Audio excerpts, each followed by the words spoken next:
శుభోదయం ఫ్రెండ్స్. ఈరోజు పాలక్ పన్నీర్ చేయాలి అనుకున్నాను.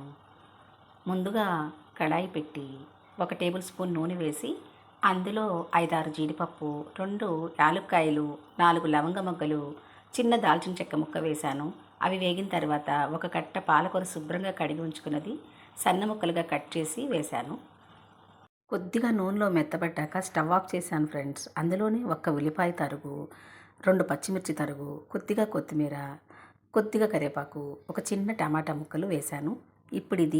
ఇప్పుడు ఇందులోనే కొద్దిగా అల్లం వెల్లుల్లి పేస్టు, 1 స్పూన్ గరం మసాలా, రుచికి తగినంత ఉప్పు, కారం, కొద్దిగా పసుపు అన్నీ తీసుకున్నాము.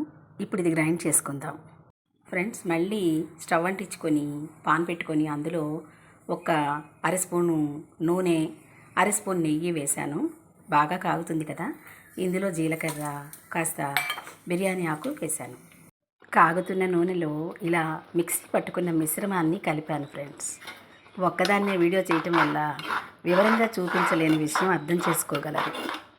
ఈ మిశ్రమంలోనే కొద్దిగా కారం, కొంచెం గరం మసాలా కలిపాను. సన్న మంట మీద మగ్గనిద్దాం. ఈలోపు పన్నీర్ ముక్కలుగా కట్ చేసుకుంటాను. తిరుమల వారి పన్నీర్ వాడుతున్నాను ఫ్రెండ్స్ కూరలోకి. చిన్న మంట మీద కాసేపు ఉడికించుకోవాలి ఫ్రెండ్స్. పాలకూర మిశ్రమం బాగా దగ్గర పడింది ఫ్రెండ్స్. ఇందులో పన్నీర్ ముక్కలు కలిపాను. ఇప్పుడే చిన్న మంట మీద మగ్గనిద్దాం. మిక్సీ జార్లో కాస్త నీళ్లు పోసి అవి కలుపుకొని సన్న మంట మీద ఉడకనిద్దాం. కర్రీ దగ్గర పడిపోయింది ఫ్రెండ్స్. కొంచెం వెన్నపూస వేశాను. కాసేపు ఉంచి దింపేద్దాం.